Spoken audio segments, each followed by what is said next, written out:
toutes et à tous, je m'appelle Jovin, astrologue, et je vais vous présenter une vidéo pour bien comprendre votre horoscope, voire vos horoscopes. En effet, c'est normal, hein, pour la plupart d'entre vous, vous n'avez que votre date de naissance en votre possession, et vous regardez, dans un horoscope, votre signe solaire. Et puis, on ne va pas plus loin. Et oui, on ne va pas plus loin. Et c'est ça un petit peu le souci. C'est que croire que l'astrologie est égale à un horoscope, c'est faux. Avec un thème de naissance qui donc demande votre lieu et votre heure de naissance, en plus de votre date de naissance, eh bien vous avez forcément des renseignements beaucoup plus variés et beaucoup plus de renseignements, et donc vous avez une multitude d'informations qui peuvent compléter, qui peuvent préciser ce que vous trouverez à l'état brut dans un horoscope. Bon, pour être clair, j'aimerais faire une petite parenthèse historique. Dans l'Antiquité, donc les prêtres, dans l'Antiquité, je précise bien, et même avant qu'on parle d'astronomes, qui donc observaient les étoiles, les planètes, les différents mouvements, ces gens-là ne s'intéressaient pas vraiment à Monsieur Tout-le-Monde. Ils s'intéressaient à un roi, à une personne haut placée dans la société, et ils montaient le thème de naissance de cette personne-là. Donc, un principe tout bête était mis en pratique. Si on prenait le thème de naissance d'un roi, d'une reine, pourquoi pas aussi, eh bien, c'était valable pour tout le peuple qui était sous sa domination.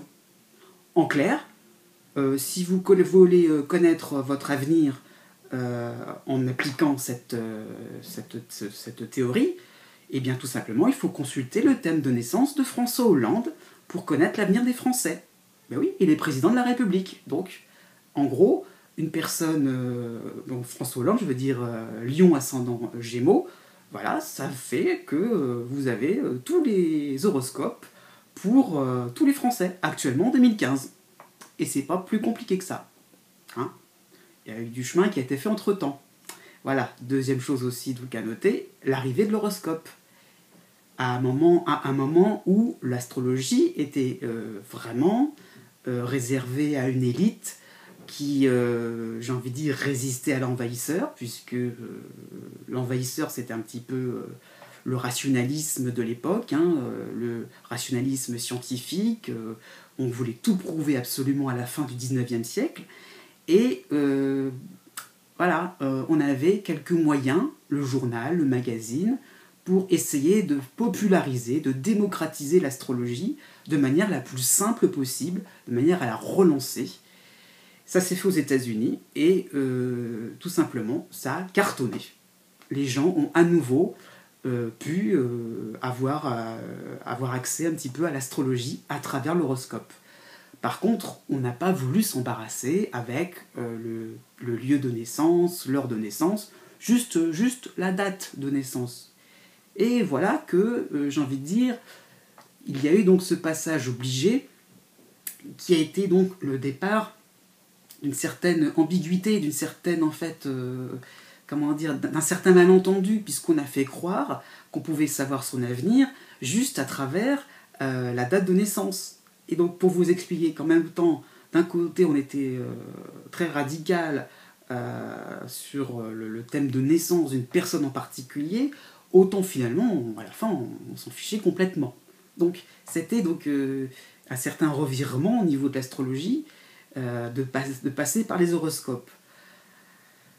Bon, à ce moment-là, ce succès a été un succès commercial, il faut bien le noter, ça n'a pas été par charité qu'on a relancé l'astrologie de cette façon, il fallait faire vendre du papier, ça a eu du succès en Europe, dans tout le monde occidental. Quand même, j'aime bien qu'on ne l'oublie pas.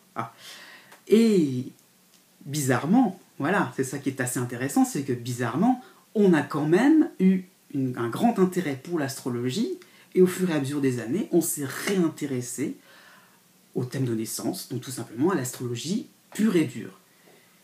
Seulement, le changement s'est vraiment effectué, puisqu'on a voulu sortir cette discipline de l'occultisme, de l'ésotérisme, de toute la part du côté magique, en fait, et on l'a associé plutôt à des disciplines de psychanalyse, de psychologie. Et j'ai envie de dire, on a fait un espèce de petit mélange qui a donc été vraiment un éclairage, hein, attention, hein, faut pas me dire ce que j'ai pas dit, mais qui a vraiment été un énorme éclairage, un nouveau souffle donc pour l'astrologie. Et, donc voilà, donc tout ça pour vous signaler que à la fois on pouvait être très strict à l'époque et après très superficiel, et finalement à l'heure actuelle, voilà, il est bon de comprendre que un horoscope n'est qu'un point de départ. Ce n'est pas, il ne parle pas de vous précisément en tant qu'individu. Vous êtes Sagittaire, vous allez regarder votre magazine, votre journal, maintenant même avec Internet. Vous avez donc l'horoscope du jour, hein, par exemple, pour les Sagittaires. Ce n'est qu'un horoscope d'un signe, pas pour vous-même. Vous vous doutez bien que vous n'êtes pas le seul Sagittaire sur Terre. C'est pour ça qu'il faut bien comprendre que c'est quelque chose de général, de global. À l'inverse d'un thème de naissance, donc j'ai envie de dire, il y a intérêt à consulter un astrologue, à faire vos recherches si vous vous intéressez à l'astrologie, pour avoir quelque chose de précis, quelque chose de vraiment plus fiable. Donc pour illustrer un petit peu ce que je viens de vous dire, si vous êtes Gémeaux, donc du signe des Gémeaux, vous regardez donc votre horoscope et vous vous apercevez que vous avez donc quelque chose qui concerne un peu tous les Gémeaux. Après, tout dépend de la précision par décan, voilà, ou encore plus par date de naissance. Mais ça reste donc pour votre soleil qui est donc affiché devant vous. Là, si on prend donc un thème de naissance, donc pour un enfant qui est donc né le 10 juin 2006, vous voyez qu'il y a plein d'autres planètes, un peu éparpillées. J'ai fait exprès de prendre un exemple pour bien vous faire comprendre qu'il y en a un peu partout dans tous les signes. Alors on fait quoi? Vous regardez à chaque fois pour un petit peu tous les signes, et vous vous apercevez, conclusion, que, eh bien, le Gémeaux là-dedans, il n'y a pas grand-chose de plus que son soleil. Il y a en plus l'ascendant. Hein. Donc, attention aussi, c'est un point important. L'ascendant est un point important dans votre thème de naissance, puisqu'en fait, il est à la base de toutes les maisons astrologiques, donc c'est-à-dire des différents champs d'expérience, et il correspond à la maison 1. Il est donc la représentation de votre extériorité, donc de votre corps. Il est un petit peu votre façon de vous montrer devant les autres, de vous comporter devant les autres. Et s'il y a donc bien une chose à compléter dans un horoscope qui s'intéresse juste à votre signe solaire, c'est bien donc l'horoscope qui concerne votre ascendant, puisque vous aurez d'un côté tout ce qui concerne l'extérieur, donc l'ascendant, et là je trouve que ce serait plus intéressant d'étudier, de voir en fait votre avenir, j'ai envie de dire, de voir les prédictions qu'on peut vous donner à travers donc, des horoscopes. Donc tout simplement, regardez d'abord l'ascendant en réalité, de savoir de quelles influences extérieures vous dépendez, et puis voir les conséquences que cela va avoir à l'intérieur. Et donc voilà, c'est-à-dire l'horoscope traditionnel. On essaye tous plus ou moins en tant qu'astrologue de trouver, d'interpréter en fait des événements au niveau de l'horoscope de votre signe solaire, et on reste forcément dans des probabilités, dans des approximations. Figurez-vous que si vous connaissez bien votre ascendant, on va y revenir par la suite, et donc vous pouvez avoir des informations sur l'horoscope de cet ascendant, vous allez en savoir beaucoup plus un petit peu sur le côté événement, sur le côté un petit peu influence extérieure, donc c'est-à-dire un petit peu ce qui vous tombe dessus, j'ai envie de dire un peu à la gauloise, un petit peu le ciel qui vous tombe sur la tête par moment, ou alors d'un seul coup vous avez plein de choses positives, plein de bonnes nouvelles qui vous tombent dessus, et c'est là où est l'ambiguïté, et c'est assez intéressant, c'est que plein de bonnes choses positives peuvent vous tomber dessus, donc les autres, il y a un rapport aux autres quand même avec l'ascendant. On a l'impression, celui-là, il a de la chance, celui-là, franchement, top, tout va bien pour lui, mais attention, parce que ce que vous ressentez de l'intérieur peut être totalement différent. Et voilà, et tout simplement, une bonne nouvelle, c'est-à-dire une promotion, un nouveau poste, un mariage, la naissance d'un enfant, un déménagement, oui, un déménagement au sens où vous vous agrandissez, des événements assez forts, ou des choses toutes simples, hein, voilà, une amitié très forte, pourquoi pas, peut vous faire penser peut faire penser à votre entourage que tout va bien pour vous, et finalement, si par hasard vous rencontrez donc le passage de Saturne chez vous, donc dans votre signe solaire, ça va être du coup vécu comme une prise de responsabilité, comme quelque chose de lourd à porter sur soi, et intérieurement, eh bien, il va falloir ramer. Alors que dans l'apparence, tout va bien pour vous. Voilà. Attention, le cas inverse, c'est tout à fait possible. Où les gens peuvent se dire, celui-là, le pauvre malheureux, qu'est-ce qu'il en subit, il en bave, franchement celui-là, il en prend plein la figure, et voilà. Mais vous, résistant comme un roc, vous pouvez très bien passer des épreuves. Donc, suite à ces influences qui touchent votre ascendant, du fait d'avoir en fait des influences positives donc par rapport à votre signe solaire, eh bien, vous pouvez vivre les choses d'une manière très zen, très cool. Attention, dire que tout peut s'arranger, tout va... Donc, attention, hein, il faut bien comprendre que l'un ne va pas sans l'autre. Vous avez je dirais le fond et la forme. C'est pour ça que, déjà ça, ces deux choses-là sont bien à comprendre. Si vous ne voulez pas vous intéresser vraiment, et c'est votre choix, à un thème de naissance, c'est-à-dire consulter un astrologue, hein, pour être clair, pouvez déjà vous en tenir à ces deux horoscopes, signe solaire et ascendant. En étant un petit peu plus précis quand même, hein, on peut étudier aussi, donc il y a des magazines qui le font pour être clair, au signe lunaire. Pourquoi pas aussi, c'est aussi, la lune représente vos humeurs, tout ce que vous ressentez de l'intérieur, là on est vraiment dans l'inconscient.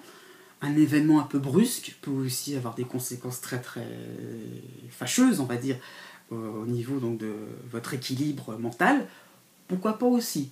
Mais bon, c'est moins flagrant, j'ai envie de dire, que l'horoscope de l'ascendant, qui vraiment montre d'une manière grossière, encore une fois, hein, attention, je ne vais pas prétendre que si vous avez l'horoscope de votre ascendant, vous savez, vous allez tout savoir sur tout. Non.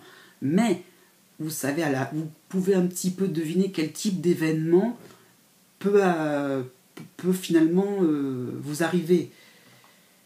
Après, rien ne vaut la consultation chez un astrologue pour finalement savoir l'événement, qu'est-ce que c'est exactement, dans quel domaine, affectif, professionnel. Mais bon, au moins, vous savez dans quelle mouvance vous êtes. Et plus, j'ai envie de dire, plus réelle, plus concrète que le signe solaire, qui finalement, s'il n'y a pas un minimum d'introspection, vous passez complètement à côté. Et du coup, vous allez dire, les horoscopes, c'est nul. Et finalement, non, il faut juste se casser un petit peu plus la tête. Bon. Là maintenant, l'ascendant en lui-même, c'est un petit peu compliqué à expliquer comme ça par vidéo. Si vous voulez, pourquoi pas, je peux vous l'expliquer plus en détail, mais c'est par rapport aussi à la ligne d'horizon.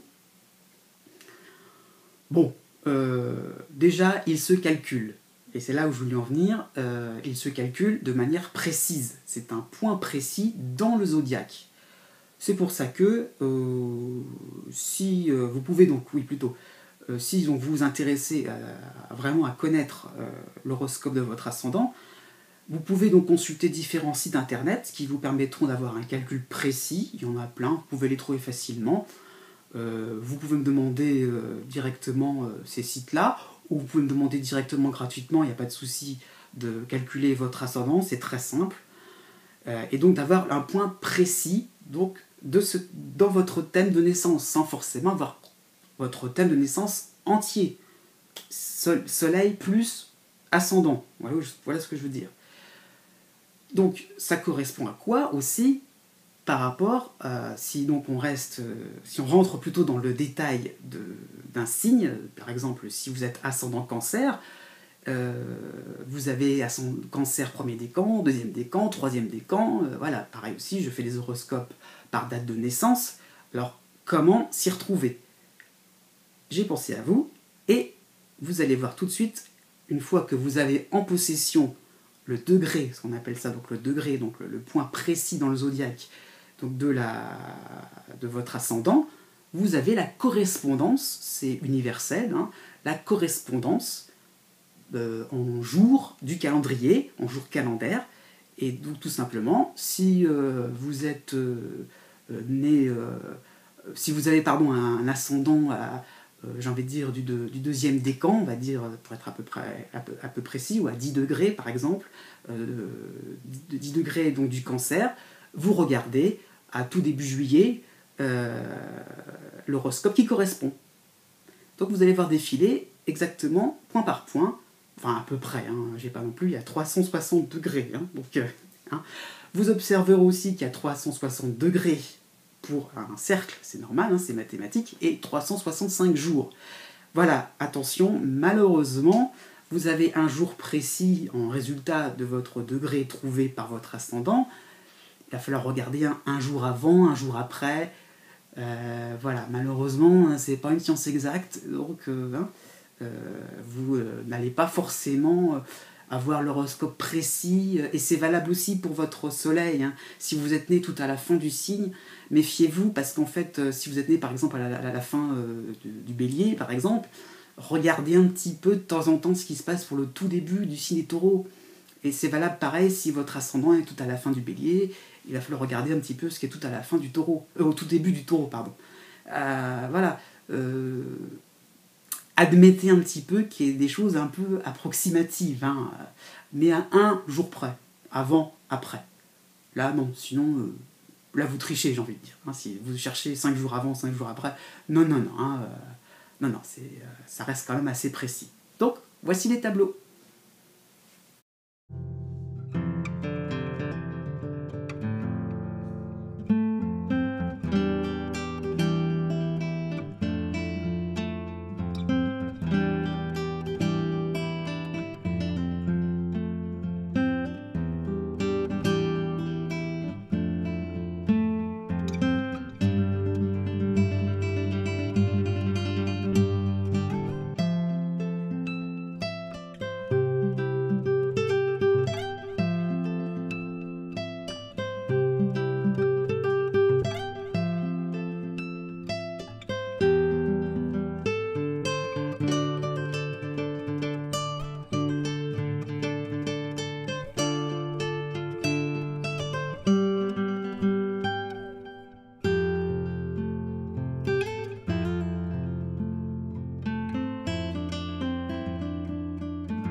Voilà, j'espère que vous avez aimé cette vidéo, que j'ai été assez clair, parce que ce point est très difficile à expliquer, et puis que vous pouvez maintenant aller chercher un petit peu plus près pour en savoir un peu plus sur votre avenir, que votre lanterne a été un petit peu éclairée, parce que honnêtement on dit un peu tout et n'importe quoi, donc j'espère que ce n'est qu'un début, hein, donner un petit peu les différentes ficelles pour essayer donc de ne pas vous faire avoir et pas non plus tomber dans des grandes, dans des comment dire, à croire un peu à des choses extraordinaires parce que vous êtes du signe du Verseau, voilà, à croire que d'un seul coup le grand amour va arriver ou au contraire que c'est une grosse catastrophe.